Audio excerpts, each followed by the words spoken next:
আইয়ুব নবী বলেন, বিবি রে, আমার কাছে কেউ আসতে চায় না, এমন এক রোগ হইছে, মানুষ আমার কাছ থেকে দূরে চলে যায়। তুমি আমার পাশে, হয় আমি আপনার খেদমত করতে চাই, দুঃখের সময় যদি না থাকি, সুখের সময় তো আপনার পাশেই ছিলাম। সুবহানাল্লাহ। আমার মা বোনদেরকে বলি, অনেক স্বামীরা বিদেশ থেকে টাকা পাঠায়, কিন্তু টাকা যতদিন থাকে, জমজমাট যতদিন থাকে, বউয়ের ভালোবাসাও থাকে। স্বামীর একটা ফাওয়াত ভাঙ্গা যদি ঘরে বসে থাকে, ইনকাম নাই, কামাই নাই, বউয়ে হত্যান ভরে লারা দেয়, নাহলে জিনিসপত্র বাইরে ভেঙে লায়। কতক্ষণ পরে কয়, কিতা তোমার চেহারা দিকার ক্ষত থাকতা, তার মানে বুঝাইলো যে তোমার ইনকাম নাই, তুমি ওকে। এই জন্য আল্লাহর নবী বলেন, এই আইয়ুব নবীর বিবি রহিমা পৃথিবীর মহিলাদের জন্য একটা এক্সাম্পল। সুবহানাল্লাহ। বিশ্ব সুন্দরী রহিমা আইয়ুব নবীর এই অবস্থা থেকে বিদায় নেয় নাই। এমন কি গ্রামের মানুষ একদিন সব লাঠি সুটা লইয়া আইছে আইয়ুব নবীর কাছে, আয়া কয়, হুজুর আপনি দেশের বাদশা ছিলেন, দেশ তো শেষ, সব শেষ, আমরা না খাইয়া মরতেছি, এর মধ্যে আপনার হইছে রূপ, আমরা আপনারা দেখতাম চাই, আপনি দেশ ছাইরা অন্য কোথাও চইলা যান। কতটুক হৃদয় বিদারক, হয় আপনি গ্রামে থাকতে পারবেন না। রহিমা রে গ্রামের লোকেরা হুমকি দিছে, ও রহিমা, আগামী কালকে যদি তুমি আর তোমার স্বামীরে আমরা গ্রামে দেখি, তাহলে তোমার স্বামীরে জিন্দা কবর দিব না, নাউজুবিল্লাহ, আর তোমার উপরে আক্রমণ করব। রহিমা ভয় পাইছে, কারণ উনি আল্লাহর পয়গম্বরের বউ, আবার বিশ্ব সুন্দরী, হুমকিটা বড় ভয়ানক। রহিমা রাত্রের বেলায় চোখের পানি গুলো ছেড়ে দিয়া কান্নার বলে, মালিক, আমার স্বামী আল্লাহর পয়গম্বর, দেশের একজন বাদশা ছিল গো, আমার স্বামীরে ছেড়ে তো আমি যেতে পারি না, আমি একটা মহিলা মানুষ, আমার শরীরে এমন শক্তি নাই যে আমার স্বামীটারে কুলে নিয়ে আমি দেশ ছাড়ব, কিন্তু গ্রামের মানুষ হুমকি দিছে রে, গ্রামে থাকতে পারবেন না, তাই বাধ্য হইয়া রাত্রের বেলায় স্বামীরে একটা কাপড়ের সঙ্গে বেঁধে কাঁধে করে মহিলা মানুষ 2 পা 3 পা করে করে গ্রাম ছেড়ে একটা জঙ্গলে চলে গেছে। অথচ দেশের বাদশা এবং দেশের রানী গ্রামটা ছেড়ে চলে গেল একটা জঙ্গলে। সেখানে যাওয়ার পরে এখন খানা খায় 1 সপ্তাহ 2 সপ্তাহ গেছে, কিছু রিজার্ভ খাবার ছিল, এখন খানাও নাই, পানিও নাই, খাবারও নাই, স্বামীরে লইয়া এখন জঙ্গলে কি করবে? পেটের খিদায় যদি স্বামী মারা যায় গো, আমি রহিমা আল্লাহর কাছে কি জবাব দিব? তাই রহিমা পাগল পাগল হইয়া গ্রামের ভিতরে ছুটল, গিয়া মানুষের কাছে কয়, আপনাদের বাড়ির সমস্ত কাজ আমি করে দিব, বিনিময়ে 2 মুঠো খাবার আমারে দিবেন। এই যুবক রহিমা দেশের বাদশার বউ রানী ছিল রে, বিশ্ব সুন্দরী রহিমা স্বামীর খেদমতের জন্য মানুষের বাড়িতে কাজ নিল। সেখানে গিয়া মানুষের বাড়িতে কাজ করলে 2 মুঠো খাবার স্বামীর জন্য নিয়ে আসে, স্বামীরে খাবার খাওয়ায়, জঙ্গলের ভিতরে স্বামীর পেটের খিদা নিবারণ করে। এইভাবে কিছুদিন যাওয়ার পরে শয়তান এটাও সহ্য করতে পারল না। শয়তান মানুষের সুরত ধরে মানুষের কাছে গিয়া কয়, তোমরা জানোনি কারে তোমরা জায়গা দিছো, কারে দিয়া তোমরা কাজ করাও? উনি বলেন, আইয়ুব নবীর বউ যাকে আমরা গ্রাম থেকে বাহির করে দিয়েছি, ওই রোগে আক্রান্ত হওয়ার কারণে তোমাদের ঘরে যে কাজ করে, যদি এই রোগ তোমরা আক্রান্ত হও, তাহলে কিন্তু আমি জানি না, সতর্ক করে দিলাম। গ্রামের মানুষ কয়, সর্বনাশ, এই মহিলারে তো কাজ করতে দেওয়া হবে না। এবার রহিমাকে কাজ করতে দেয় না রে, কাজ করতে দেয় না। কিন্তু অন্যদিকে আইয়ুব নবী অসুস্থ, পেটের খিদায় সহ্য করতে পারে না, আবার কাজও পায় না। রহিমা পাগলের মতো ঘুরতেছে, কেউ খাবার দেয় না, কেউ কাজ দেয় না। হাতে একটা কোরাল লইয়া জঙ্গলে লাকড়ি কাটলো, লাকড়ি বাজারে বিক্রি করে স্বামীরে খাবার দিল। এটাও শয়তান সহ্য করতে পারল না, এখানেও বাধা দিল। 1 দিন 2 দিন আইয়ুব নবীকে আল্লাহ 18 বছর অসুস্থতা দিছিল। কত বছর? 18টা বছর রহিমা কষ্ট করে করে করে করে খাবারের ব্যবস্থা করছে। একটা সময় সব সাইড বন্ধ হয়ে গেছে, খাবার কোথা থেকে দিবে রে? তাই রহিমা চুল বিক্রি করে দিল বাজারে, মাথার অর্ধেক চুল বিক্রি করে দিল। তখনকার চুল বিক্রি করা যায় ছিল, এখন আবার আপনারা দিচ্ছেন না। চুল বিক্রি করিয়া ওই টাকা দিয়া স্বামীর কিদা নিবারণ করছে। কিন্তু শয়তান এটা বরদাস্ত করতে পারে নাই। শয়তান মানুষের সুরত ধরে আইয়ুব নবীর কাছে আসছে। ওই সময় রহিমা কাছে ছিল না। আইয়া কয়, আপনার বউ যে আপনারে কেমনে খাওয়াইলো জানেন? হয় না? হ্যাঁ, আপনারা পয়গম্বর বলে হ, বলে আপনারা নবী বলে হ। আপনি কি জাতের নবী হইলেন? নবী হইয়া বউয়ে যে চুরি কইরা আপনারে খাওয়ায়, সেই খাবার আপনি খাইতেছেন। নাউজুবিল্লাহ। আইয়ুব আলাইহিস সালাতু ওয়াস সালাম বলেন, না, আমার বিবি আমারে চুরি করে খাওয়াইতে পারে না। শয়তান কয়, আপনি বিশ্বাস করবেন না, আমি জানি।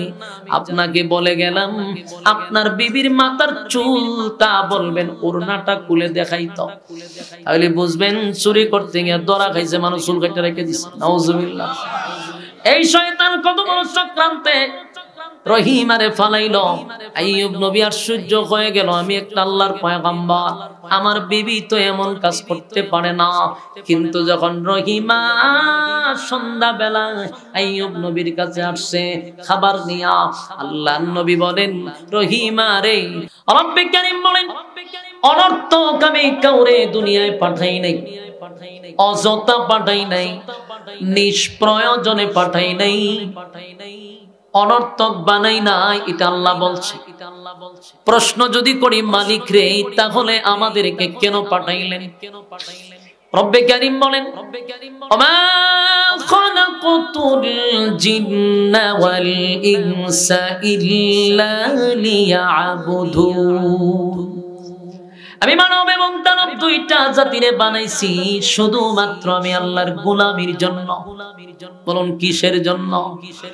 আরে আমি তো বানাইলাম গোলামির জন্য, গোলামির জন্য। এখন আপনারা প্রত্যেকটা মানুষ বালিশের সঙ্গে মাথা লাগাইয়া রাত্রের বেলায় ঘুমানোর আগে চিন্তা করেন, আল্লাহ বলছে আমি বানাইছি গোলামির জন্য। কিন্তু আমরা রাইতে দিনে 24টা ঘন্টা পাওয়ার পরে কয় ঘন্টা গোলামি করছি একটা হিসাব করেন। হিসাব করে দেখা যায় আমরা একটা ঘন্টাও আমার মালিকের জন্য বরাদ্দ রাখি নাই। বাস্তব কইছি না? বাস্তব। আল্লাহ বলেন, প্রতিদিন ঘুমানোর সময় নিজের সঙ্গে নিজে একটা হিসাব মিলাইবা। সারা দিন আমি কি করলাম, আমি ঘুমানোর আগে একটা হিসাব করব। আমারে তো মালিক বানাইছিল ইবাদতের জন্য, মালিকের দেওয়া নিয়ামত খাইয়া পরীক্ষার হলে সময় পার করতেছি। সারা দিন আজকে আমার সাবজেক্ট কি ছিল, আমি কি পরীক্ষা দিলাম, রেজাল্ট কেমন আসবে, পরীক্ষার্থী পরীক্ষার হলে বৈশাই বুঝতে পারে সে পাস করবে না ফেল করবে। কথা হই না দি? বুঝুননি কথা? আপনারা যারা স্কুল কলেজ মাদ্রাসায় ভার্সিটিতে পরীক্ষা দিবেন, বলুন তো দেখি আপনি পরীক্ষার পরে রেজাল্ট আসবে ফেল না পাস, এটা কি পরে বুঝন যায়? হলে বৈশাই বোঝা যায় যে আমি কি লেখা লিখছি, আমি নিজে বুঝতেছি পাস করব না ফেল করব। তাহলে আমি সারাদিন যা কাম কুকাম, দিনের কাম রাত্রের কাম করি, এটা আমি নিজেই বুঝি যে আমি পরীক্ষায় ফেল না পাস। কথা হয় না? আল্লাহ বলেন, তাই তো আমি বললাম প্রতিদিন নিজের মধ্যে একটা হিসাব করা দরকার। আমি আমার সারা দিনে আজকে মালিকরে কয় ঘন্টা সময় দিলাম রে, আমারে মালিক কেন পাঠাইলো, আমি মালিকের জন্য কি করলাম, হিসাব নিজে নিজেই করতে হয়। আল্লাহ বলেন, বান্দা আমি কিন্তু পরীক্ষা না নিয়া একটা বান্দাকেও জান্নাতে দিব না। তুমি যদি নিজের ইমানদার দাবি করো 100% তোমার উপরে পরীক্ষা হবে। কথা হয় না? এই পৃথিবীতে যারা সমস্ত নবী কুল, আদম নবীর থেকে নিয়ে ঈসা রূহুল্লাহ, লক্ষাধিক নবী রাসূল দুনিয়ায় পাঠাইছে। আমাদের আহলে সুন্নাত ওয়াল জামাতের আকীদা হলো নবীরা হলো মাসুম। নবীরা হলো মাসুম, নবীদের কোনো গুনাহ নাই। এটা কি আপনাদের আকীদা? হয় কথা কই না দি? আমাদের আকীদা হলো নবীরা মাসুম, নবীদের কোনো গুনাহ নাই, নবীদের কোনো গুনাহ নাই। তাহলে নবীরা যেহেতু মাসুম, নবীদের গুনাহ নাই রে, আমার আল্লাহ কেন নবীদের থেকেও পরীক্ষা নিল? একটা নবীরেও বিনা পরীক্ষায় ছেড়ে দেয় নাই। যুবক ভাইরা, মুরব্বি বাবারা, দিলের কান লাগায়া কথাগুলি শ্রবণ করেন। একটা কথাও আমি কাল্পনিক আপনাদের সামনে বলবো না। নিজেরে নিজে প্রশ্ন করেন, নবী রাসূলগণ গুনাহ করে না, কিন্তু আল্লাহ কোন নবীরও পরীক্ষা ছাড়া ছেড়ে দেয় নাই। তাহলে নবীদেরকে যদি পরীক্ষা ছাড়া আল্লাহ ছেড়ে না দেয়, তোমারে আর আমারে ছেড়ে দিব?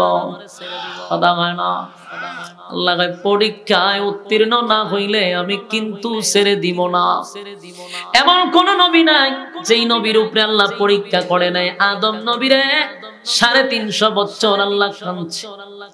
আদম নবী 350 বছর খালি কাঁদছে।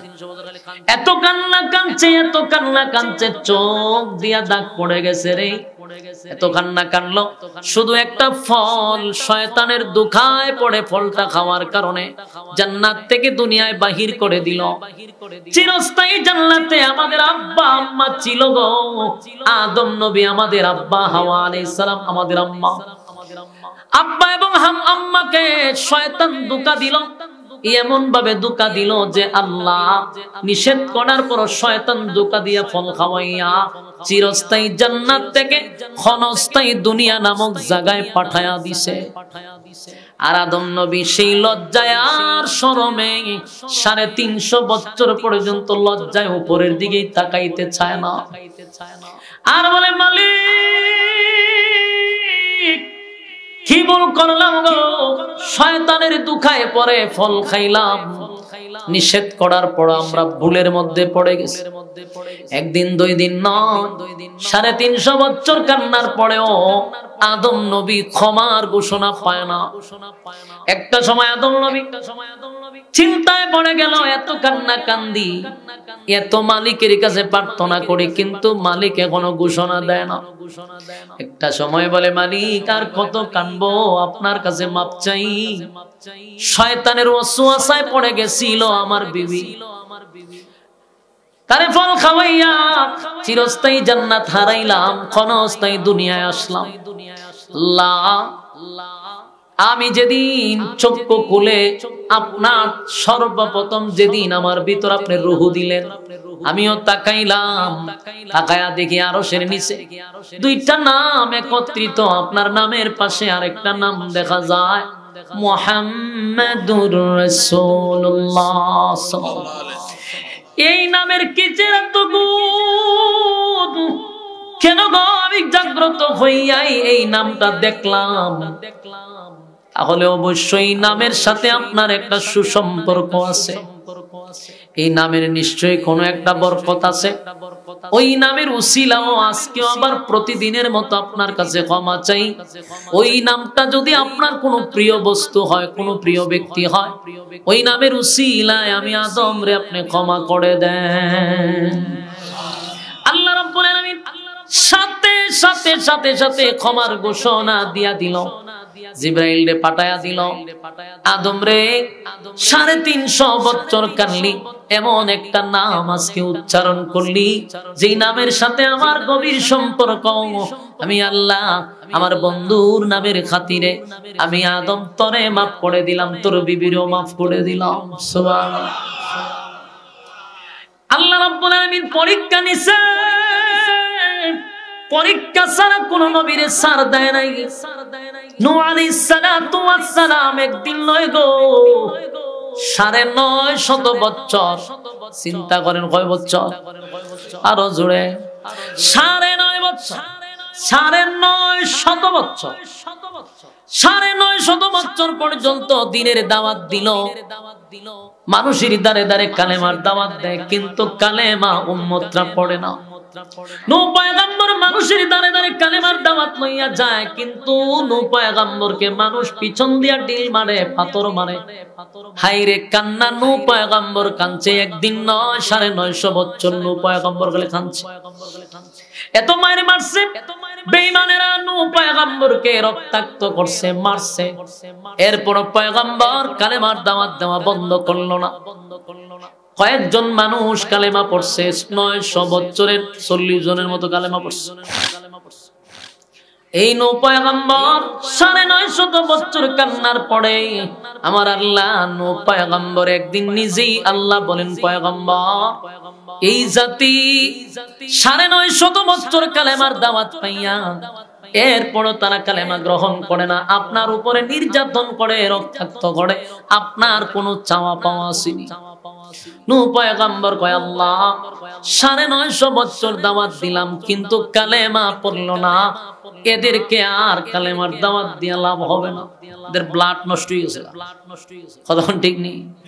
কিছু মানুষ দেখবেন এরারে ইমাম সাহেব আলেমরা যতই ওয়াজ করুক কিন্তু থেরাপি করে, বুঝতে হবে এর ব্লাডে সমস্যা আছে। ঠিক বাড়ি দিয়ে দরজা লাগাই হইবেন না আপনার গরু লইয়া বলাই, তুমি আর আমি হুজুরের সুবহানাল্লাহটা রইয়া গেছে, এটা আমি দুইজনে মিলে খতম দিলাই। ওমা এখানে একটা বাড়িত করে, এখানে একটা এখানে কইতি, আমি কি বেঠিক কথা কইছি? এরকম লোক 13 লোক আসেনি গ্রামে? আছে। আপনারা ধরে না দেখলে আমার কাছে আছে। এরা যতই বোঝায় হে তেরামি, এরা কোরআন দিয়া বুঝাইলে তেরামি করে, এরা যতই বোঝায় সে বুঝতে চায় না, বুঝতে হবে ব্লাডের সমস্যা। নূহ পয়গম্বর খায় আল্লাহ ব্লাড নষ্ট, আল্লাহ হয়তো কিতা করতাম মাইরালাম বাইরে জনমের ভিডানি ভিডান। আল্লাহ এতদিন পর্যন্ত দাওয়াত দিছি, আপনাকে কোনোদিন বলি নাই, কিন্তু আমি দেখছি এরার ব্লাড নষ্ট, আপনি খাসা বঞ্চিত হতেন বাইরা। আল্লাহ বাইরিতাম না, একবারে শেষ হয়ে গেলাম। কয় আল্লাহ আপনি ধ্বংস করে দেন। আল্লাহ কয় তাহলে কোন প্রস্তুত থাকতো সব কিরে ধ্বংস করে দেন। হমানে ফানি দিয়া সব ধ্বংস করে দিছে, জায়গা সাইজ করে দিছে। নূহ পয়গম্বর একদিন 2 দিন নয় 950 বছর দাওয়াত দিয়া তারপরে উম্মতের জন্য আল্লাহর কাছে বলছে যে আল্লাহর ব্লাড নষ্ট, নেক্সট জেনারেশন যেন নষ্ট না হইলে এরা নষ্ট করে। নূহ পয়গম্বরও কাঁদছে, আদম নবীও কাঁদছে, অসংখ্য নবীদের ইতিহাস। জাকারিয়া নবীরে তো 2 দিকে 2 ভাগ করে লিছে, উম্মতেরা খরাত দিয়া 2 টুকরা করে লিছে। চিন্তা করে নবী মেরে লিছে, কি পরিমাণ বিয়াদব। চিন্তা করছেন নি আপনারা? জাকারিয়া নবীও দিনের দাওয়াত দিছে কিন্তু কালেমা পড়ে না, উল্টা দাওয়াত দিতে গেলে দৌড়ায় লাড়ি লিয়া দৌড়তে, নবীরে দৌড়ায়। কত বড় খারাপিতা! একবার জাকারিয়া নবী দিনের দাওয়াত দিতে গিয়া লাঠি সোটা লইয়া জাকারিয়া নবীরে দৌড়ায়। জাকারিয়া নবী একটা গাছের কাছে আয়া দেখে আর রাস্তা নাই, কয় গাছ তুই কিতা করছ? আমি তো হার হই রইছি। কত দেখছ না আমি হার রইছি, আইতা যে লাঠি লই আমার কিতা করবে? কত ভিতরে ঢুকে গাছ ফাঁক হয়ে গেছে, ফাঁক হইয়া জাকারিয়া নবীর আইন যেটা কোলো লইয়া ঘুমাইছে। ওমা অনেক আগে দিয়ে কিরে এখানে আছেন গেল কো? চতুর্দিকে তালাশ করে জাকারিয়া নবীরে ভাই, শয়তান নাই তো দেখছে যে এটার ভিতরে জাকারিয়া ঢুকছে, শয়তানের দরবেশের বেশ দিয়ে সামনে হারিয়েছে। আরে কিতা হয় আমরা জাকারিয়ারে তু খাই, জাকারিয়া গাছের ভিতরে আছে। এরা কয় মিয়া ভাইজলামি করে এমনি মেজাজ গরম, জাকারিয়া নবীরে ভাইলে আজকে মাইরালাম। আর আমনাইজের ভাইজলামি গাছের ভিতরে মানুষ ঢুকে কেন? জাকারিয়া নবী যে গাছের ভিতরে ঢুকছে শয়তান তো দেখছে, হ্যাঁ কইতে পারে যে উনার মুজিজা, কিন্তু হ্যাঁ এটা কয় না। এ কয় জাকারিয়া নবী জাদু জানতো। নাউজুবিল্লাহ বাড়ি দিয়া কইবে। আচ্ছা আমি কি বাউন্ডারি ওয়াজ করতেছি না মমি সিং বইছি? বাউন্ডারিয়া কেমনে কইতা? ভাবনার মানুষের মতো আপনারা লাগতেছে আজকাল। তা আওয়াজ দিন না দি বাউন্ডারির বেড়েন তো রক্ত করো মাগমা। আপনারা যে মারাত্মক, ঠ্যাং খাইটা পর্যন্ত লান আপনারা, খাইটা আবার মিছিল দেন। আমি এমন ডরাই, আপনারা তো রক্ত গরম। তা আজকে দি ভাবনার মানুষের মতো ভাবনা যে ওয়াজ করতাম যাই তোর আমি কেতুতানি দিয়া দেখছি, তা 80 দেয় না। 3 দিন পরে বলে 80 দেয়। পরে হুজুর যেটা কেতুতানি দেখেছেন 80 তো দন দরকার, পরে 80 দেয়। তালের মানুষ আল্লাহ আল্লাহ ওয়াজ করেন কোন রকম চোখ মুজ্জা, আমি মনে করি আমার সামনে কেউ নাই, এমনি চোখ মুজ্জা ওয়াজ। কিন্তু মানুষ হাজার হাজার মানুষের সমাগম, কিন্তু কোনো লাভ নাই, গুতা দিলেও কথা কয় না। তো এর সামনে ওয়াজ করি না, খবর জিয়ারত করি, সব পীরে মুর্দা বানায় খবর জিয়ারত করে আইব। এটা তো আর ভাবনা না, এটা ব্রাহ্মণবাড়িয়া। কিন্তু আপনারা লক্ষণে আজকে বুঝতেছি না যেটা ব্রাহ্মণবাড়িয়া ওয়াজ করতেছে। এটা আওয়াজ দিতে হুজুরা ডরা, আমিও ডরাই। খারাপ যেন আছে বালাও আছে। বামন বেড়ার মানুষ আলেম প্রিয় মানুষ, খারাপের সাথে যেখানে মুসাই কেন বেড়াও ভালো আছে। কথা বলে একটু মনোযোগ দিয়ে শুনেন। ওই যে শয়তান না এ কিন্তু দেখছে যে গাছের ভিতরে ঢুকছে, হে করছে কি তা মানুষের বেশ দূরে এখন আরে তোমরা তো তুকাইতেছো গাছের ভিতরতে আছে তে হেরার মেজাজটা গরম কই বাইরিয়া মাথা ফাড়াইলাম তো আমরা তুকাইতেছি এমনি মেজাজ গরম আবার গাছের ভিতর মানুষ ঢুকে কেন আরে এবারটা জাদু জানে পরে কয় তোমরা বিশ্বাসই করো না আমার কথা, ওই দেখো তার পাঞ্জাবি বাড়ি রয়েছে, ওরে কথা তো ঠিকই পাঞ্জাবি তুই আছে ওহন বিশ্বাস করছে।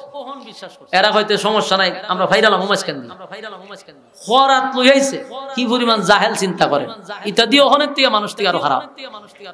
ওই খরাত না গাছের উপরে দুইরা আমরা ফুসাইতেছি। আর জাকারিয়া নবীর ভিতরে জাকারিয়া নবী কয় সর্বনাশ এটা দিয়ে আওয়াজ করতেছে ঘটনা কি তার মানে খাইটি লাইব। শয়তান না তো এলেম বেশি বুঝছেন নি, শয়তানে বুঝতে পারছে গাছের কাছে যখন দাঁড়াইছে এই সময় জাকারিয়া নবী যদি হয়তো আল্লাহ গাছ রে কোন আমারে বাঁচাইতো অথবা আল্লাহ আপনি আমাকে বাঁচান তইলে কিন্তু শয়তান নেই হতার কইল না। কিন্তু শয়তান খুব চালু লোক, শয়তান দেখছে যে জাকারিয়া নবী গাছের কাছে বলছে। শয়তান হয় এখন যদি জাকারিয়ারে হত্যা করে তাহলে জাকারিয়া ঈমান হারা হয়ে মারা যাবে, নবুয়ত যাইব, তাহলে আমি সাকসেস। তো জাকারিয়া নবীর মাথার উপরে যখন আওয়াজ চলতেছে জাকারিয়া নবী বুঝা লাইছে আল্লাহ ডাক মারছে, আল্লাহরে যে আল্লাহরে ডাক দিছে আল্লাহ কয় রে জাকারিয়া বাচ্চাকে সুদ্দা বাচ্চাকে তুই যদি আমার ডাকটা না দিতি তাহলে তোর নবুয়ত আমি সিনায়া নিতাম। তুই যে গাছের কাছে সাহায্য চাইছস আমারে কইলি না কা, উনি ডাইরেক্ট বলছে না যে গাছ আমারে বাঁচা, বলছে গাছ আমি কিতা করতাম কত ভিতরে ঢুকুই। কিন্তু আল্লাহর কথা তুমি ইডি কেন কইতা আমারে কইলা না কেন, আল্লাহ করছে রাগ হয়তো চুপ করে বয়ে থাক। আমার যখন ডাক দিলাইছ তোর ঈমানও গেছে না নবুয়তও গেছে না। শয়তান চাইছিল জাকারিয়া যদি আল্লাহর কাছে না চায় উনি কাফের হয়ে যাবে, আমি শয়তান সাকসেস। কিন্তু জাকারিয়া তো পয়গম্বর, কয় আল্লাহ আপনি ছাড়া কোনো উপায় নাই আমার। আল্লাহরে ডাক দিছে আল্লাহ খুশি হয়ে কয় তখন চুপ করে খাড়ি থাক, তুই যেহেতু গাছের কাছে সাহায্য চাইছ আমার কাছে না, তাহলে আমি আল্লাহরে ডাক দেওয়ার কারণে নবুয়ত রাখলাম ঈমানও রাখলাম, কিন্তু চুপ কোনো সাউন্ড নাই, খরাত দিয়া তোমার দুই ভাগ করা হবে, একটা টু শব্দ করতে পারবা না, উক করবা তাহলে কিন্তু নবুয়ত লয়ে যাবো না। জাকারিয়া নবী এইভাবে যে খার হইছে মাথার উপরে খরাত দিয়া ফাইরা দুই টুকরা করছে, একটা সাউন্ডও করছে না। আল্লাহ বলেছে সাউন্ড করা যেত না, সাউন্ডও করছে না। বলুন পয়গম্বর কোন গুনাহ ছিল নিষ্পাপ কিন্তু পরীক্ষায় উত্তীর্ণ, পরীক্ষায় ফেল মারছে না, পরীক্ষা পাস করেছে। সুবহানাল্লাহ সুবহানাল্লাহ। আল্লাহ বলে আমি যাদেরকে জান্নাত দিব বিনা পরীক্ষায় দিব না, বিনা পরীক্ষায় দিব না। রাসূলপুরের বাইরা মনে করছেন তাসবিহ জপা নামাজ পড়ে জান্নাত না, এত সোজা জান্নাত হইলে পড়ে নামাজি লোকের অভাব নাই দেশ, কথা হয় না তো নামাজি লোকের অভাব নাই। রাসূল বলেন হাজারে মাত্র একজন যাবে জান্নাতে, 999 জন যাবে জাহান্নামে। তাহলে অসংখ্য মানুষ নামাজ পড়ার পরেও জাহান্নামে যাবে রে, হজ করার পরেও জাহান্নামে যাবে, দান সদকা করার পরেও জাহান্নামে যাবে রে, যুদ্ধের ময়দানে যুদ্ধ করেও জাহান্নামে যাবে। হে যুবক ভাই তাসবিহ দিনে রাইতে খতম দিয়েও জাহান্নামে যাবে, আবার আলেম হইয়াও আমরা জাহান্নামে যাব, আবার জালেম হইয়াও জাহান্নামে যাব, ওয়াজ কইরাও জাহান্নামে যাব। এরকম আছে না নয়? যদি আমাদের ইবাদতে আমাদেরকে বাঁচাইতো তাহলে পরীক্ষা তো একটাই ছিল যে নামাজ পড়লে জান্নাত। শুধু নামাজে জান্নাতে নিবে না, আল্লাহর হুকুম এবং নবীর তরিকা অনুযায়ী আমাদের কাজ আরো আছে না নয়? আমার যুবক ভাইরা, এক নাম্বার হলো পরীক্ষায় উত্তীর্ণ হতে হবে, পরীক্ষা আসবে, কোন সময় আমার আল্লাহ আপনারে টাকা দিবে, দিয়া পরীক্ষা করবে। কথা কয় না? টাকা দিয়ে পরীক্ষা করবে। কিন্তু আমাদের দেশের অনেক মানুষ আমাদের কাছে হুজুর দোয়া করেন, কি তা দোয়া করতাম, দিছে আল্লাহ দিছে, জন্মের দেওয়া দিছে, শেষ হইতো না হুজুর, যেই দেওয়া দিছে। কি গর্ব অহংকার করে হইতেছে, আমার যেই পরিমাণ আল্লাহ দিছে হুজুর শেষ হইতো না, দোয়া করেন। হ্যাঁ জানে না এর দিয়া যে আল্লাহ পরীক্ষা ফলাইছে। কথা হয় না? টাকা দিয়েও মালিক পরীক্ষা করে। কথা হয় না? টাকা দিয়েও মালিক পরীক্ষা করে গো, টাকা দিয়া পরীক্ষা করে। এই টাকা কোন দিকে ব্যয় করো, এটার হিসাব আল্লাহর কাছে দিতে হবে। কথা হয় না? টাকার হিসাব দিতে হবে, এত টাকা কোথায় ব্যয় করো। ঢাকায় 10টা বাড়ি, ব্রাহ্মণবাড়িয়ায় বাড়ি, এরপরে দেশে হয় না, বিদেশে গিয়া বেগম ফারায় বাড়ি, আছে না নাই? টাকার বস্তা লইয়া লইয়া দেশের বাইরে যায়। আল্লাহ যে টাকা দিয়া পরীক্ষা করে, বান্দা তোর বুঝার দরকার আছে না না? আল্লাহ বলে কোন সময় ক্ষমতা দিব, চেয়ারে বসাইয়া ক্ষমতা দিয়া পরীক্ষা করব গো। চেয়ারম্যান বানাইয়া পরীক্ষা করে, এমপি বানাইয়া পরীক্ষা করে, দেশের রাষ্ট্রনায়ক বানাইয়াও পরীক্ষা করে। যুবক ভাইরা আমার, কিয়ামতের ময়দানে মানুষগুলি যখন আবার পুনরায় দাঁড়াবে উলঙ্গ অবস্থায় হাসরের মাঠে বিচারের দিনে, যেদিন আল্লাহ নিজেই হবে বিচারক, সেদিন আমার আল্লাহ বিচারের জন্য যখন বসবে, তখন কয়েকটা দলে মানুষ ভাগ হবে। কিছু শ্রেণীর মানুষকে আল্লাহ জিজ্ঞাসা করবে, কিরে 60 বছর 70 বছর আমি হায়াত দিলাম, এই হায়াত গুলি পাইয়া আমি আল্লাহর গোলামি কেন করলি না, আমি আল্লাহর হুকুম কেন মানলি না, আমার বন্ধুর তরিকায় কেন চললি না? উত্তর দেয় কি জানেননি? গো আল্লাহ, আমি তো চেয়ারম্যান আসলাম। কিতা ছিল? আমি তো একজন প্রতিনিধি ছিলাম, আমার প্রচন্ড ব্যস্ততা ছিল, প্রচুর ব্যস্ত ছিলাম। আমি ব্যস্ত হওয়ার কারণে আমি আপনার গোলামি করতে পারি নাই। আল্লাহ, আমি তো এমপি ছিলাম, আল্লাহ আমি মন্ত্রী ছিলাম, আল্লাহ আমি প্রেসিডেন্ট ছিলাম, তাই তো আপনার গোলামি করতে পারি নাই। ওই একজন প্রতিনিধি আল্লাহ বানাইছে, এর লিগে হ্যাঁ গোলামি করতে পারছে, মানে খুব ব্যস্ত, খুব ব্যস্ত। আল্লাহ কয় তাই না? কি বলা হয়, তুই কি বেশি ব্যস্ত আসলি? ও মন্ত্রী গেছলে গা, বলা হয় তুই দাঁড়া, এখানে দাঁড়া। আল্লাহ বলবেন সুলাইমান কোথায়? সুলাইমান পয়গম্বর আমার কাছে আসো। উনি হলেন সুলাইমান। চিনসনি? আল্লাহ চিনি না। চিনবে কেমনে? আকাম কুয়াম করস খালি, হারা জীবন আকাম কুয়াম করছেন, চিনবেন কেমনে? এটা আমার পয়গম্বর সুলাইমান নবী। সুলাইমান নবী বলো, তোমার আমি কত বড় রাজত্ব দিছিলাম? সুলাইমান নবী কয়, আল্লাহ আপনার আসমানের নিচে যত জায়গা, সব জায়গার বাদশা আমি সুলাইমান রে বানাইছে। একটা দেশ না, আসমানের নিচে যত জায়গা, গোটা পৃথিবীর রাজত্ব সুলাইমান নবীরে দিছে। শুধু মানুষের বাদশা নয় গো, সুলাইমান নবী ছিল জিন্নাতেরও বাদশা। সুলাইমান নবী মানুষের বাদশা, সাগরের মাছের বাদশা। সুলাইমান নবী পিপিলিকার বাসা বুঝত, কীট পতঙ্গের সঙ্গে কথা বলতো, পাখিরা ছিল ওনার বাদশা। এত বড় রাজত্ব পাইয়া এত ব্যস্ত গোটা পৃথিবীর বাদশা। শুধু এখানেই নয়, সুলাইমান নবীর বউ ছিল কমপক্ষে 300 জন। আপনারা আওয়াজে বোঝা যায় যে 300 তো ব্যাপার না। না, আপনারা যে একটা নীরবতা পালন করছে না, আমি নিজেই ব্যাক করে নিলাম যে এই ওয়াজটা আমি কেড়ে কেন করলাম।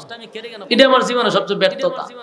300 বউ আছে, উঠতে আপনারা ফ্যান্ডেল সিটা দৌড় মারবার কথা আছে, বলে মা গোমা হয়ে দৌড় দেওয়ার কথা আছে। 300 বউ কি জায়গাতে আপনারা বোঝা যায় গুরুস্থান হারাইছেন জিয়ারত করবার লাগে। আল্লাহ আল্লাহ, আমি তো কইছি রে ভাবনা আইছি আজকে, ঠিক লক্ষণ খারাপ। সুলাইমান নবীর বউ কতজন আছে? তিনটা যেমন আপনার কাছে ব্যাপারই মনে হয় না। অন্ত মুখটা ছুটতে যেত জায়গা, এক বিয়ার পরে আরেকটা বিয়া যদি কোনোটা করে, প্রতি সপ্তাহে একবার শনি একরা যায়। কেরে যাইডার নিচে লামলাম না, ভাঙ্গিয়া কইলাম না, বুঝবার তো বুঝি লাইছো। 2 বিয়া করে যদি আপনার শনি একরা যেমন লাগে, আরে সুলাইমান নবীর বউ দিছে 300, আপনাদের খারিয়া দুর্মার কথা আছে। 300 বউ যে দিছে, এই বউগুলার সময় দেওয়া লাগছে নি? আচ্ছা কোনদিন প্রতিদিন যদি একজন বউরে একবার সময় দেয়, তা তার লাস্টের বউর কাছে যাইতে কতদিন লাগবে? 300 দিন লাগবে। 300 দিন লাগবে। 1 বছর পরে গিয়া লাস্টের সাথে সাক্ষাৎ হইব। তাহলে সুলাইমান নবীর আল্লাহ কত ব্যস্ত বানায় রাখছে। আবার দিছে সমস্ত পৃথিবীর বাদশা, আবার উনি পাখিদের বাদশা, মাছের বাদশা, মানুষের বাদশা, জিন্নাতের বাদশা। সুবহানাল্লাহ। ওই 2 ফিফরায় ঝগড়া লাগছে, এটার বিচার সুলাইমান নবীর করতে হয়।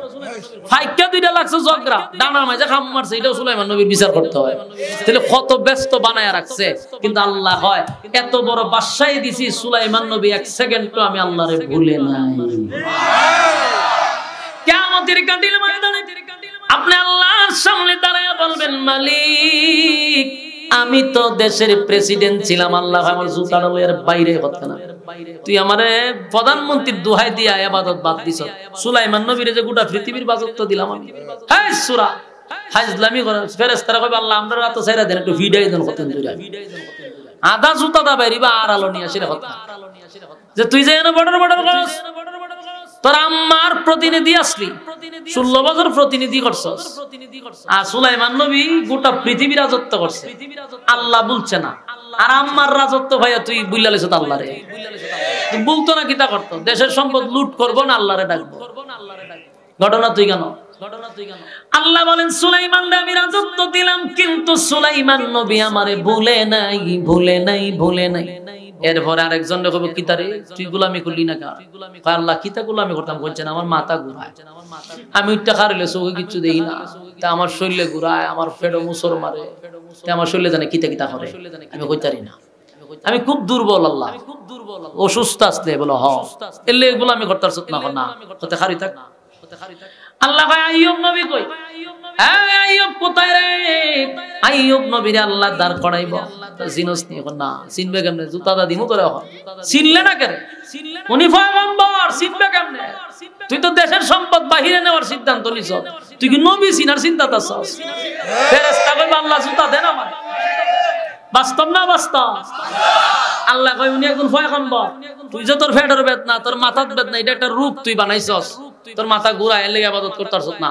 আমার এই আইয়ুব নবীরে আমি রাজত্ব দিছিলাম, বাদশা বানাইছিলাম, বাদশা রাজত্ব দিলাম আমি। শুধু রাজত্ব নয়, দেশের বাদশা ছিল এবং সুলাইমান নবীর আল্লাহ অটল সম্পত্তিও দিছিল। কিন্তু সুলাইমান নবী রাজা বাদশা হইয়া আল্লাহরে ভুলে না। আল্লাহ একদিন কয়, ফেরেশতারা দেখছনি আমার আইয়ুব আমার একটা সেকেন্ডের লেগে ভুলে না। এই কথা শুনছো শয়তান না? শয়তান না কয় আল্লাহ দেখছি, তা বহুত দেখছি। আল্লাহ কিতা দেখছস? হয়তো সুখে থাকলেও বলি ডাকে। আইয়ুব নবীর একটা বিপদে ফালায় দেখেন না আপনি কিতাব। আল্লাহ কয় আমার আইয়ুব নবী বিপদে পড়লেও আমারে ডাকবো। না না না ডাকতো না। আল্লাহ কয় ডাকবো, কতলে পরীক্ষা করে লাই, কত পরীক্ষা করে কি তো মুরসামুরসি করেন করে না, মুরসা যেন বই থাকতে পাবো সভাপতি লড়াছড়া কত আতুল চিন্নাই সময় আপনার সাথে তেলে আটকে গেছে গা, উঠ না উঠাইছে আল্লাহ আল্লাহ বলে ঘোষণা দিবা আর এক স্লোগান দিব, ইজ্জত থাকবো নি? ইজ্জত হয়ে থাকবো। মহব্বতের মানুষ বই লড়াছড়া নাই, আপনার চুপ করে বইতো না। আপনি লড়াছড়া হলে দেয়ারা 2টা দূর মারবো, লুজুর জায়গা আমরা কিতা করতাম, সভাপতি জায়গা। হ্যাঁ বয়ে তখন শক্তিরা কথা কি শুনতেছে? আপনারা মনে আমার কথা বিরক্ত লাগতেছে। তখন আইয়ুব নবীর ব্যাপারে আল্লাহ কয় যে আমার আইয়ুবরে আমি রাজত্ব দিছি, আমারে ভুলে না। শয়তান না হয় আল্লাহ এটা দেখছি তো, একটু বিপদে পড়ুক আপনারা বুঝলা লাগে। আল্লাহ কয় এটা তোর ধারণা ভুল, আমার ধারণা সঠিক। আল্লাহ হয়তো একটা পরীক্ষা কর, হয়তো আমার ক্ষমতাটা দিন আগে আল্লাহ ক্ষমতা দিছে। এই শয়তান না করছে কি, আইয়ুব নবীর বিশাল উটের ফাল ছিল, বিশাল উটের ফাল, উনি তো ধনী লোক ছিল। হে কিতা করছে, সমস্ত উটরে আগুন দিয়া জ্বালাই দিছে, উটের ফাল মেরে লিছে। গেছে বেড়া বকরির ফাল, ওইখানে আবার আগুন লাগাই দিছে, আগুন লাগাই দিয়ে বেড়া বকরি আবার মেরে লিছে সব। এরপর এটাও শেষ, এরপরে কৃষি ক্ষেত ধরছে, সমস্ত কৃষি ক্ষেত আগুন দিয়ে জ্বালাইছে। দেশের জনগণ হুজুর আমরা তো দেশের বাদশা, সর্বনাশ করে লিছে। বলে কি? বলে আমরা না খাইয়া মরণ ছাড়া উপায় নেই। কি হইল? সমস্ত কৃষিকে ধ্বংস। আইয়ুব নবী কয় হুরন আল্লাহর দেওয়া দন আল্লাহ নিছে, মাঝখানে আমাদের কোনো অভিযোগ নাই। সুবহান। আইয়ুব নবী কিন্তু পরীক্ষা চলতেছে, শয়তানে কিন্তু পরীক্ষা তো নিছে। কিন্তু আইয়ুব নবী কয় কি, আল্লাহর দেওয়া দন আল্লাহ নিছে, আমার অভিযোগ নাই। শয়তান না কয় সর্বনাশ, আমি ফেল করলে তো চলবে না। শয়তান না করছে কি, আইয়ুব নবীর কাছে আসার মানে মারলাম, আইয়ুব নবীর কাছে গেছে। আইয়ুব নবী আর সান্ত্বনা দিতেছে যে তোমরা যে কৃষিকাজ শেষ, অসুবিধা নাই, শুকরিয়া আদায় করো, 3 বছরের রিজার্ভ আছে এখনো ফান্ডে, খাইতে পারবা। শয়তান না চিনি উইন্নাগে রিজার্ভ পান্টা আগুন লাগাই দিছে, কয় খাওয়াই দি বালা করে। এখন দেশের জনগণ কিতা করবো, সব আন্দোলন নামছে, রিজার্ভ শেষ। এখন আইয়ুব নবী কয় সর্বনাশ, পরীক্ষা শুরু হইছে আমার। কয় আল্লাহ আপনি দিছেন, আপনি দিছেন, কোনো অভিযোগ নাই আমার, আমি শুকরিয়া আদায় করতেছি। সুবহান। শয়তান না এখানে ব্যর্থ, কোনোভাবে আইয়ুব নবীর আল্লাহকে সরাইতে পারে না। হে কত বড় শয়তান, হে গিয়া ওনার 7টা ছেলে আছেন, 7টারে মেরে লিছে। মাইরা কয় এখন সন্তান মেরালাম, তাও দেখছে যে আইয়ুব নবী না আল্লাহ থেকে সরে। আইয়ুব নবীর কাছে হুজুর ঘটনা ঘটছে কিতা, আপনার 7টা ছেলে জাকাত শেষ, একটা বাবার 7টা ছেলে মারা গেছে। আইয়ুব নবী কয় আল্লাহর দন, আল্লাহ দিছে, আল্লাহ নিছে, আমার কোনো অভিযোগ নাই। সুবহান। শয়তানের সান্দি ফুরা গরম, কোন ভাবে আর সহ্য করতে পারতেছে। শেষে কয় আল্লাহ আর একটা কাজ হইছে আমার। বলে কিতা? কয় এতক্ষণ তো যা করছি, এখন আর একটা অ্যাকশন নিতে হইব, ওনার শরীরে অসিনা রোগ দিতে হইব, যেটার কারণে উনি সহ্য না করতে পারে আপনারা বুইলা জায়গা। এরপরে ওনার শরীরে এক ধরনের বাতাস দিল, এর দ্বারা ওনার শরীর ফুলে গেছে, এখানে বসন্তের মতো গর্ত হয়ে গেছে। এইভাবে যখন শরীরের মধ্যে বিভিন্ন ধরনের বড় বড় গর্ত হওয়া শুরু হইল, আইয়ুব নবীর শরীর থেকে এখান থেকে এক ধরনের দুর্গন্ধ বাইরে হইতেছে। উনার বউ ছিল 60 জন, এর মধ্যে 3 বউর উনার এই অবস্থা দেখিয়া 3 জন বাঁচছে। হয় না ওনার কাছে তাওন যাবে না, 3 জন বউ গেছে না, রইছে কয়জন? ওনার নাম কি? যদি ওয়াজ দিয়ে আপনারা জানেন, রহিমা, উনি বাহির হইছে। তাই আইয়ুব নবী জিগায়, এ রহিমা, একে একে 3টা বিবি আমারে ছেড়ে চলে গেল, তুমি কেন রইলা? তুমি যাও না কেন? রহিমা বলে হুজুর, দেশের বাদশা ছিলেন, আমি ছিলাম দেশের রানী, আমি ছিলাম দেশের রানী। ও আল্লাহর পয়গম্বর, সুখের সময় আমি যে আপনার পাশে ছিলাম, দুঃখের সময় আমি কেন আপনারে চাইরা যাইব না? আমি আপনার বাকি জীবন খাদেমগিরি করতে চাই। সুবহানাল্লাহ। আমরার গ্রামগঞ্জের একটা কথা আছে, এটা আপনার এলাকাতে আছে জানেন? আপনার মুরব্বীরা কইতো জাতের মেয়ে খালো বালা, নদীর পানি গুলাও বালা। এটা আপনার এলাকাতে আছে নি? কেন কইছে? বংশীয় মেয়ে বিবাহ করা দরকার। রাসূলও কইছে বংশ দিকে বিবাহ, নিম্ন শ্রেণী রইলে এর মধ্যে কোনো মানবতা থাকে না। এই রহিমার বংশ আমি তালাশ করে দেখলাম, উনি সাধারণ বংশের কোনো মেয়ে না। এই রহিমা ছিল ইউসুফ নবীর নাতনি, নবী বংশের মেয়ে।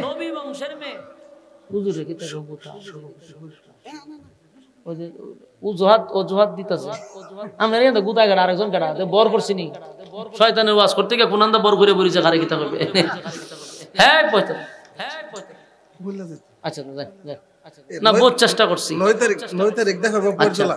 আচ্ছা জান মাঝখানে আপনি ডিস্টার্ব করে লাভ জানেন কি? আপনারা দেখি আমাদের চাই রইছেন আমার ভাই বাদ দিয়ে বলা হুজুর আইন আপনি সভাপতি বুঝেন কি?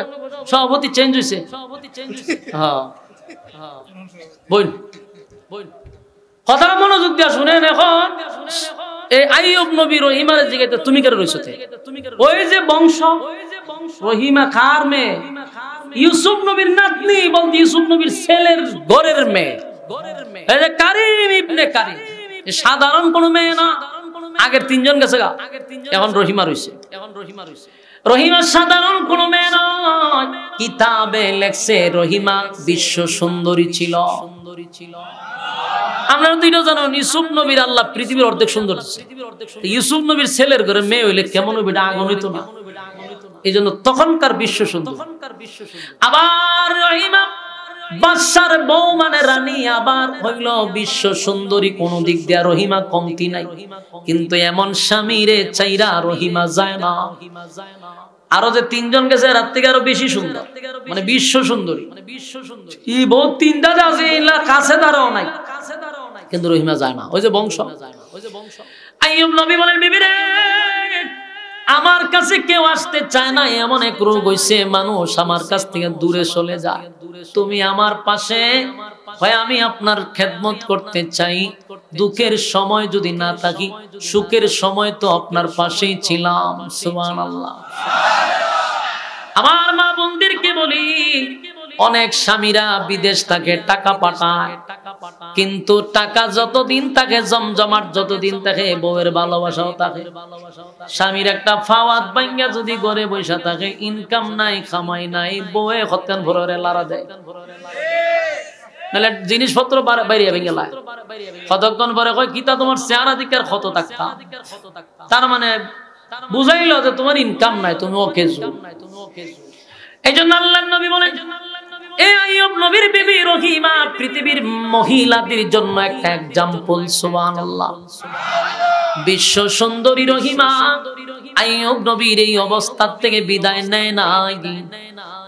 এমন কি গ্রামের মানুষ একদিন সব লাঠি সুটা লইয়া আইছে আইয়ুব নবীর কাছে, আয়া কয়, হুজুর, আপনি দেশের বাদশা ছিলেন, দেশ তো শেষ, সব শেষ, আমরা না খাইয়া মরতেছি, এর মধ্যে আপনার হইছে রূপ, আমরা আপনারা দেখতাম, আপনি দেশ ছাইরা অন্য কোথাও চইলা যান। কতটুক হৃদয় বিদারক, হয় আপনি গ্রামে থাকতে পারবেন না। রহিমা রে গ্রামের লোকেরা হুমকি দিছে, ও রহিমা, আগামী কালকে যদি তুমি আর তোমার স্বামীরে আমরা গ্রামে দেখি, তাহলে তোমার স্বামীরে জিন্দা কবর দিব না, নাউজুবিল্লাহ, আর তোমার উপরে আক্রমণ করব। রহিমা ভয় পাইছে, কারণ উনি আল্লাহর পয়গম্বরের বউ, আবার বিশ্ব সুন্দরী, হুমকিটা বড় ভয়ানক। রহিমা রাত্রের বেলায় চোখের পানি গুলো ছেড়ে দিয়া কান্দেন, বলে, মালিক, আমার স্বামী আল্লাহর পয়গম্বর, দেশের একজন বাদশা ছিল গো, আমার স্বামীরে ছেড়ে তো আমি যেতে পারি না, আমি একটা মহিলা মানুষ, আমার শরীরে এমন শক্তি নাই যে আমার স্বামীটারে কুলে নিয়ে আমি দেশ ছাড়ব, কিন্তু গ্রামের মানুষ হুমকি দিছে রে, গ্রামে থাকতে পারবেন না, তাই বাধ্য হইয়া রাত্রের বেলায় স্বামীরে একটা কাপড়ের সঙ্গে বেঁধে কাঁধে করে মহিলা মানুষ 2 পা 3 পা করে করে গ্রাম ছেড়ে একটা জঙ্গলে চলে গেছে। অথচ দেশের বাদশা এবং দেশের রানী গ্রামটা ছেড়ে চলে গেল একটা জঙ্গলে। সেখানে যাওয়ার পরে এখন খানা খায় 1 সপ্তাহ 2 সপ্তাহ গেছে, কিছু রিজার্ভ খাবার ছিল, এখন খানাও নাই, পানিও নাই, খাবারও নাই, স্বামীরে লইয়া এখন জঙ্গলে কি করবে? পেটের খিদায় যদি স্বামী মারা যায় গো, আমি রহিমা আল্লাহর কাছে কি জবাব দিব?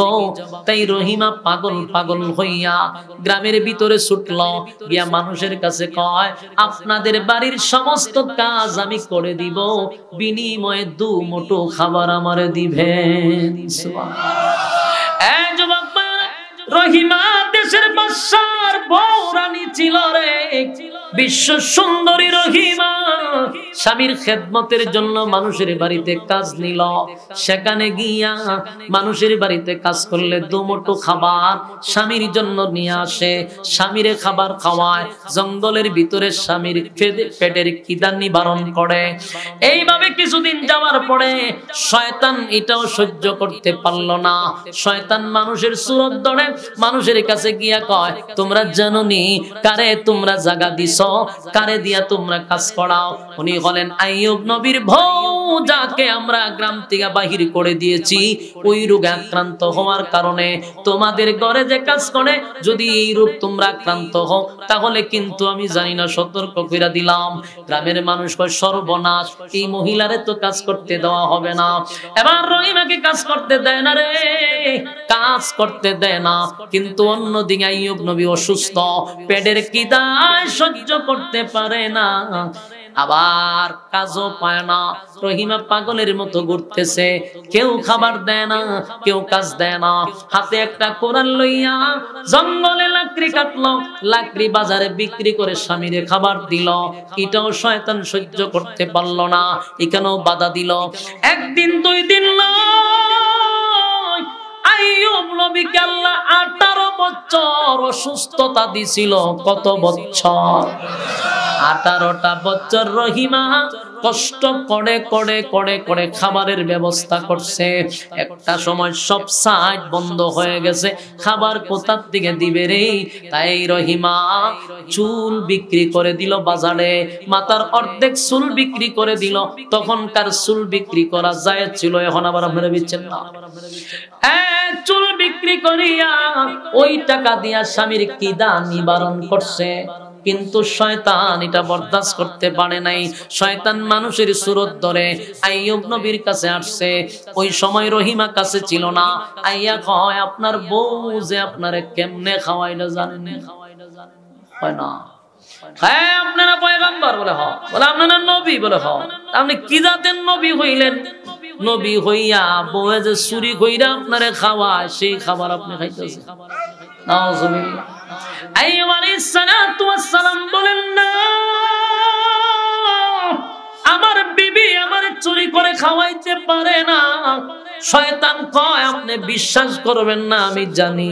আপনাকে বলে গেলাম, আপনার বিবির মাথার চুলটা বলবেন ওড়নাটা খুলে দেখাইতো, তাহলে বুঝবেন চুরি করতে গিয়ে ধরা খাইছে, মানুষ চুল কেটে রেখে দিছে। নাউজুবিল্লাহ।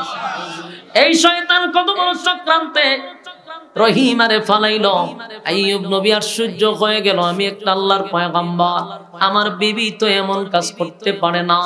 কিন্তু যখন রহিমা সন্ধ্যা বেলা আইয়ুব নবীর কাছে আসছে খাবার নিয়া, আল্লাহর নবী বলেন, রহিমা রে, আগে বলো এই খাবার কোথা থেকে আনছ, কিভাবে আমারে খাওয়াইলে এতটা বছর?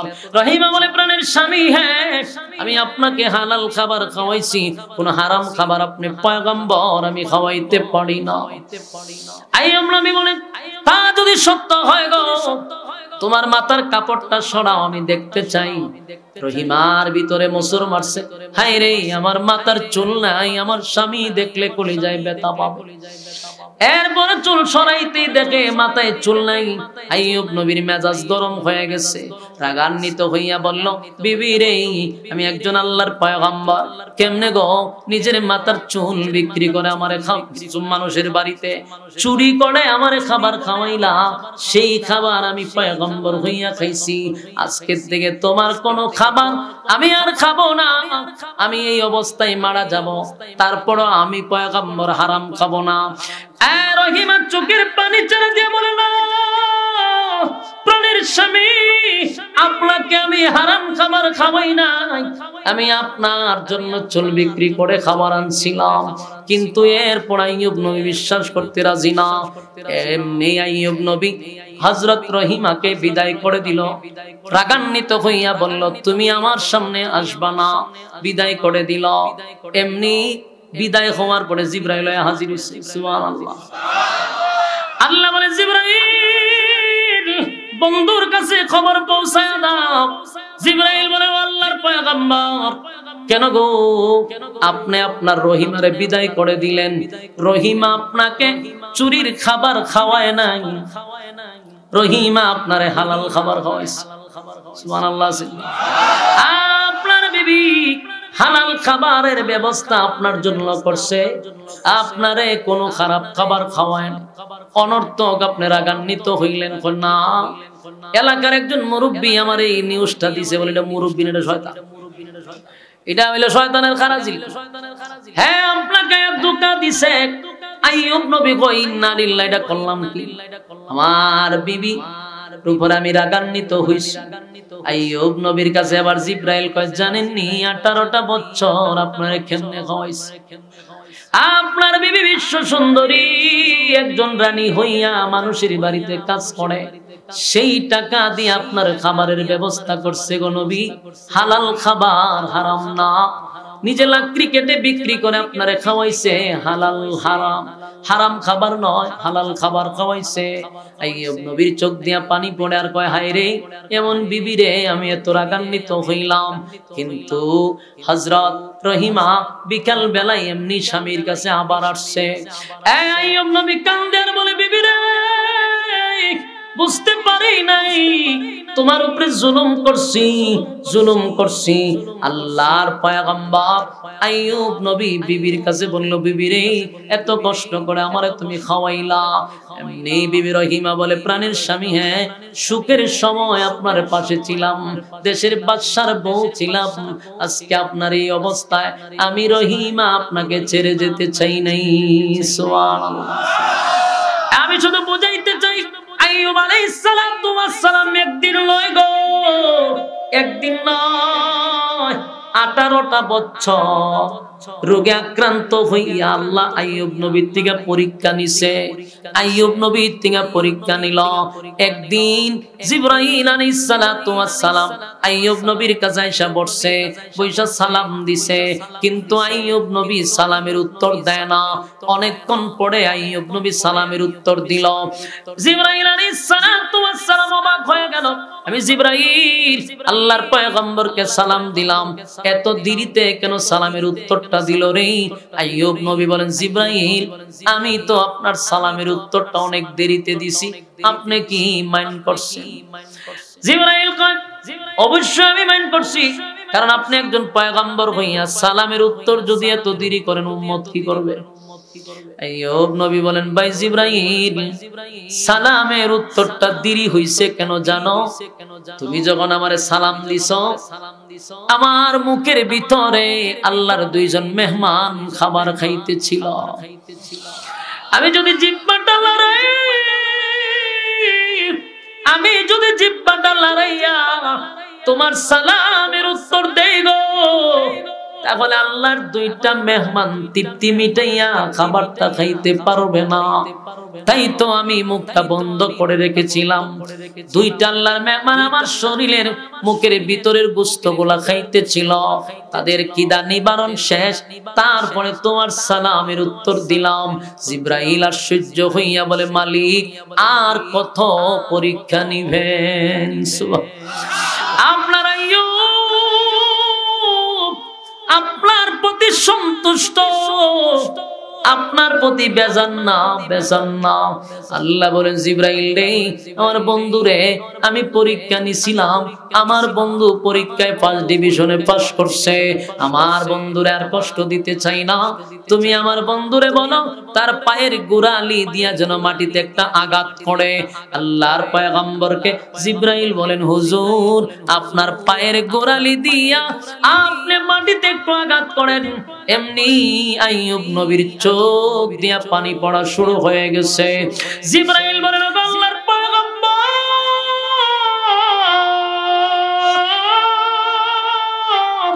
আমি আপনাকে বললাম মাটিতে আঘাত করার জন্য, কেন কান্দেন গো? কেন কান্দেন? আইয়ুব নবী বলেন, ভাই জিবরাইল, 18 বছর ধরে আমারে পোকায় কামড়াইল, আমার শরীরে এত বড় রোগ হইল, আমি কোনদিন আল্লাহর প্রতি অসন্তুষ্ট না। আল্লাহ দিছে, আল্লাহ নিছে, কোনো অভিযোগ নাই, কিন্তু আমি একদিনও কান্দি নাই। আমার শরীরে পোকায় কামড়াইছে, আমি আল্লাহর কাছে বিচার দেই নাই, আমি কোনোদিন চোখের পানি ফালাই নাই। আজকে আমার মালিক আমারে অর্ডার করছে, আমি যেন মাটিতে আঘাত করি রে, আমি যেন মাটিতে আঘাত করি। কিন্তু সবচেয়ে বড় আশ্চর্যের ব্যাপার হলো, আমার পায়ের গোড়ালি তো নাই, আমি কেমনে গো মাটিতে আঘাত করব? এই জন্য কান্দি, আমার মালিক আমারে অর্ডার করছে মাটিতে আঘাত করার জন্য, কিন্তু আমার পায়ের গোড়ালি নাই। এমন অবস্থা হইছে, আল্লাহর পয়গম্বর চোখ দিয়া পানি ছাড়ে।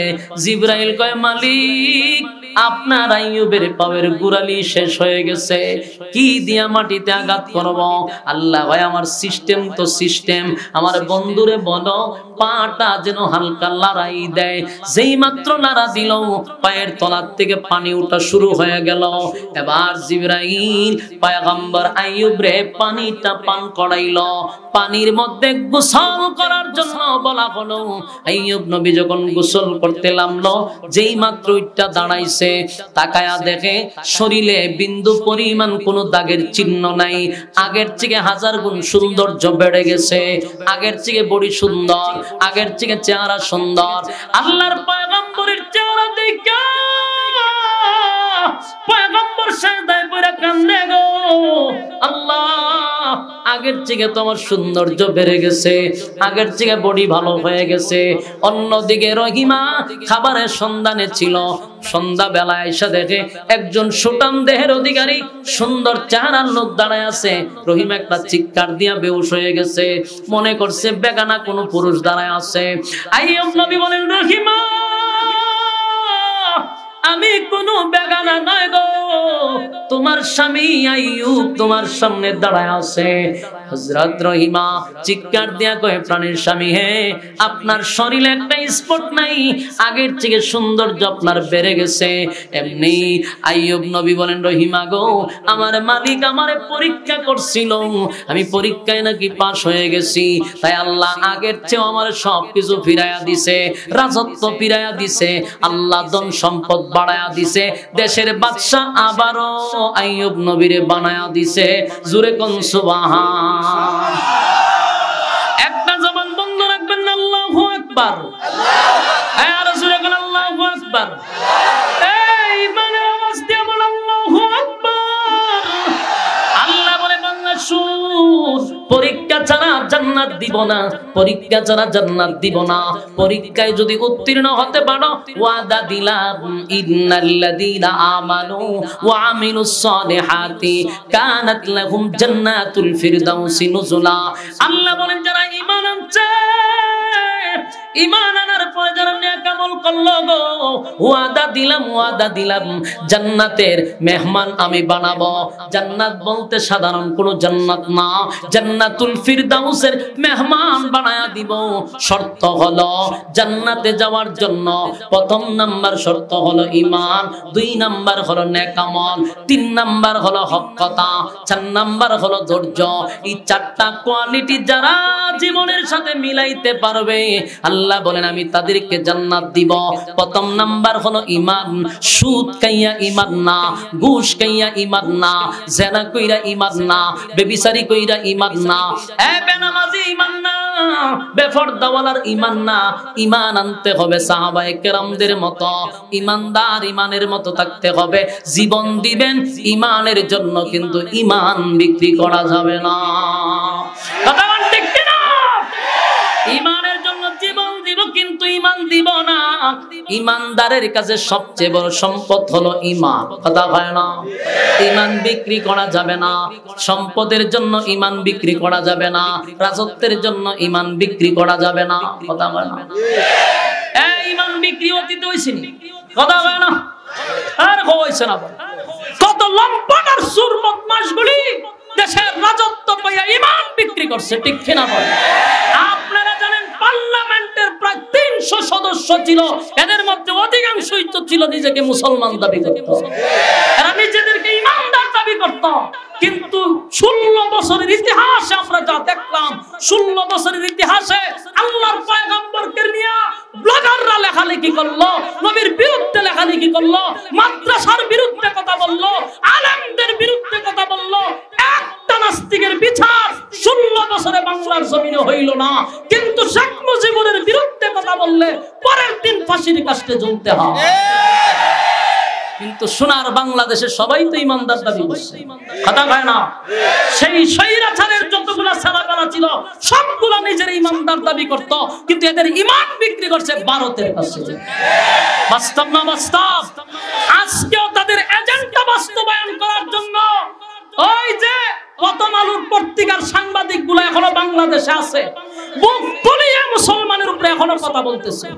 আমি আফসোস, এই স্বৈরাচারে যতগুলা দালাল বাংলাদেশ আছে সবগুলাতে দিল্লিতে আবার পাঠাইতে হবে। বাস্তব না বাস্তব? আমার পত্রিকা, আমার আলু পত্রিকা, এই যে কি কয় রে, আমার আলুই তো প্রথম আলো, এটা একটা নাস্তিক পত্রিকা। বলো এটা কিসের পত্রিকা? এটা ভারতের রদের পত্রিকা। এই প্রথম আলোর বিরুদ্ধে কথা বলার কারণে, প্রথম আলোর বিরুদ্ধে আন্দোলন করার কারণে ঢাকাতে আমার কমলমতি ছাত্রদের উপরে তারা নাই, একবারে পয়সা থাকলে হবে না, নাইলে কিন্তু এই ফিডা আমরা উফরাইব। আমার কথা হইলো স্বৈরাচার যাওয়ার পরে এটা কোন পুলিশ বাহিনী, যেই পুলিশ বাহিনীরা ছাত্রের বুকে গুলি করতে চায়, এই পুলিশগুলা দেখতে হইব, আইডেন্টিফাই করতে হইব, যারা ভোটার আইডি কার্ড দেখো এটা কি আসলে ভারতের দালাল। তাইলে এখন তোরা এত বড় বুকের ফাড়া, তোরা ছাত্রদের উপরে গুলি করতে চাস, সাহস কত? এটা নিয়ে আপনারা কিন্তু সোচ্চার হইতে হইব। আন্দোলন ব্রাহ্মণবাড়িয়া থেকে শুরু হয়, সারা বাংলাদেশের মানুষ আন্দোলন ব্রাহ্মণবাড়িয়া থেকে শিখছে। অলরেডি ৮০০০ থেকে আন্দোলন শুরু হয়ে গেছে, আরো বাংলাদেশের বিভিন্ন জায়গা থেকে আন্দোলন শুরু হবে।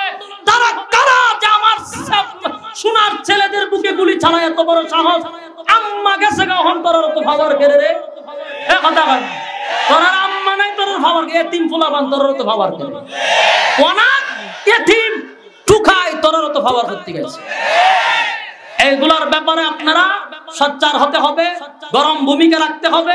নেক্সট টাইমে যেন কোন বাংলাদেশে আমাদের উপরে আঙ্গুল লড়ায় কথা না বলতে পারে। সুযোগ দিব তো মাথায় কাটল ভেঙে খাইব, কথা হয় না। এই ব্যাপারে শক্ত হতে হবে। অলরেডি আলেমরা ঐক্য হয়ে যাচ্ছে। আমি চাই বাংলাদেশের সমস্ত গণনার আলেম একটা প্ল্যাটফর্মে আসা দরকার।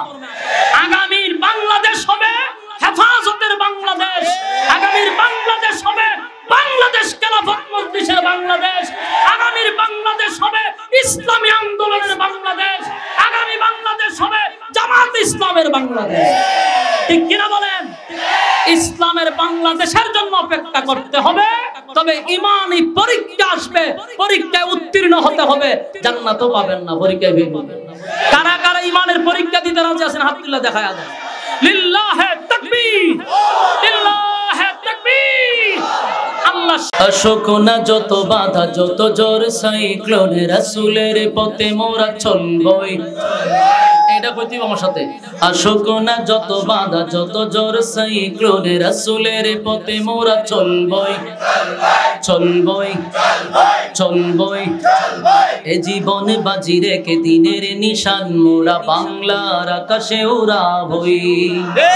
আশোকনা যত বাধা, যত জোর সাইক্লোনে, রাসূলের পথে মোরা চলবই, এ জীবন বাজি রেখে দিনের নিশান মোরা বাংলার আকাশে উড়াবই।